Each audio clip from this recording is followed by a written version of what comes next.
VAIL VR is a game that is basically Valorant or Counter-Strike of VR. That's kind of the goal of the game. It's an arena shooter, so it is a fast-paced tactical shooter. So we're going to go ahead and head over here to some guns, grab one off the table. So as we can see,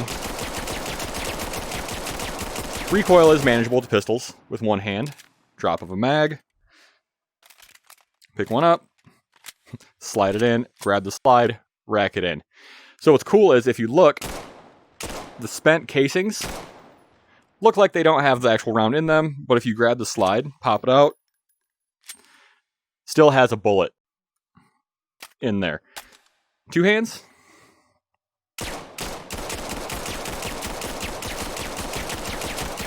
Much more controllable. But they've already got quite a few guns in the game. So right here we're talking the G17 Glock, the Mark 23 USP, the UMP, the APC-9, I do believe is what this is called. Normal, Chris Vector.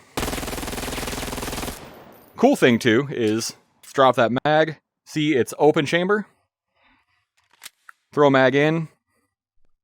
Grab the slide. Release the slide. Hipfire works fairly well. I dig it. Sights. There's a bunch of different sights in the game that allow you, obviously, different distances. So let's head over here to one of the scars. If I can line this up, sometimes you do have eye relief. So as you notice, you do have a little bit of, eye relief there to kind of keep you where you're supposed to be in the sight.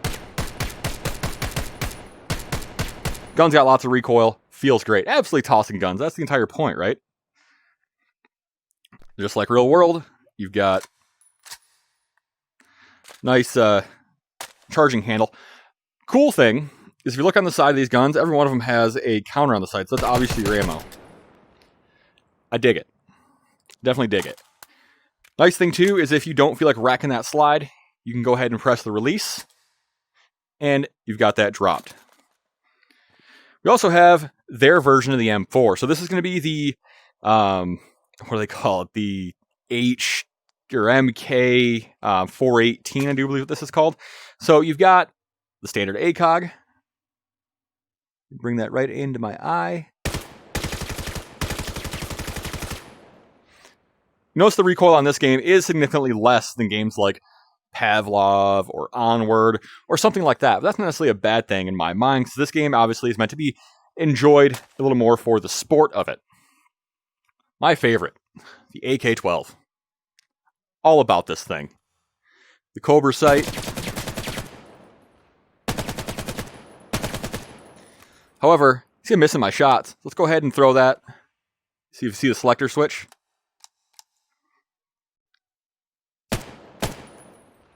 And take some shots.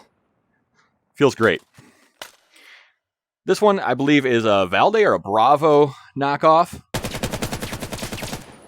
Cool thing is, if you would like to peek around a corner, barrel jam that, and you notice it takes up a good bit of that recoil. Get out of here. Obviously, AK, the slide doesn't typically lock back, so we're going to go ahead and grab that, rack that, and get on our way. So another cool thing is if you crouch, you obviously have collision that works very, very well. But that also means, you can kind of pop shots under and around things, giving you lots of options. Obviously, holding a gun against the table, it gives you really strong recoil control. And I mean, that's kind of what it's all about, right? Is keeping your grouping, keeping things nice and tight.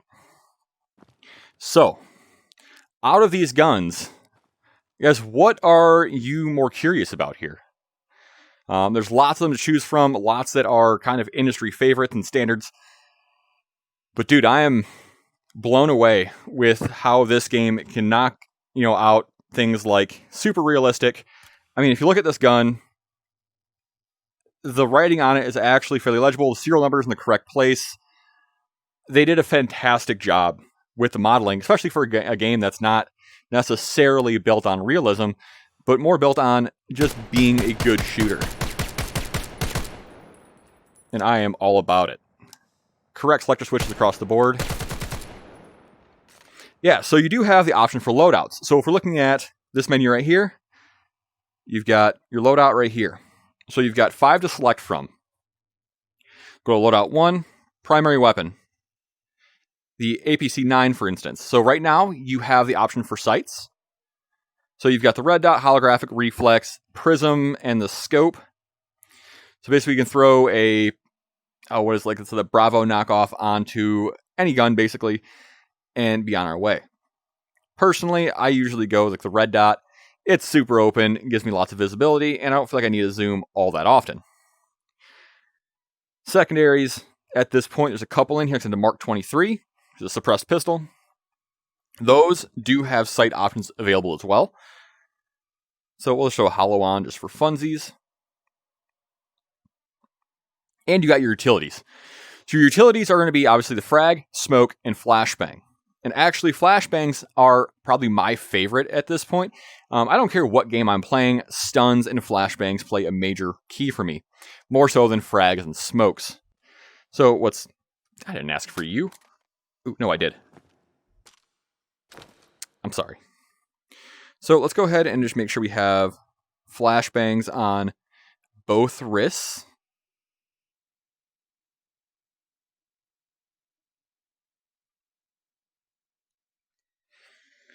So at this point, I should be fairly kitted. I've got a frag on one side and a flashbang on the other. So the nice thing with this game is, we'll walk up here to this table. The flashes are something, all right? These flashes will mess your world up. So we're going to go ahead and grab a frag, because I feel way less dangerous with this. So you've got the options of nice roll, and you see how well the physics actually work in the game. Grab another one. This time, we'll give it a good little lob. Not bad. But can we go ahead and bounce it across the room? Dude, I mean, you really... Oh. You got options. So the flashbang. The flashbang is, like I said, terrible. It will ruin your day. So we're going to go ahead and just toss that in there. You see the flash, the circle around that flash. So it gives you an idea, an indication of what we should be seeing here. Now, the crazy thing is, that was across the room. So this gives us a real opportunity to use these, I think, more often than you'd use smokes. Let's go ahead and put my arm on right. Grab the gun. So let's say we're approaching this door. As I come around to pi, say I see somebody back there, right? I can go ahead and throw that on. Give it a good little toss. Grab my other gun out and attempt to do something. But, you know, sometimes you're just going to flub and not be great. So, with these on your wrists, though, what you have as an option is blind firing, throwing grenades at the same time, dropping your magazine, because why wouldn't you? So again, you've got your slide release, popping shots, hit that underneath. Nice quick reload, if you start getting good with that.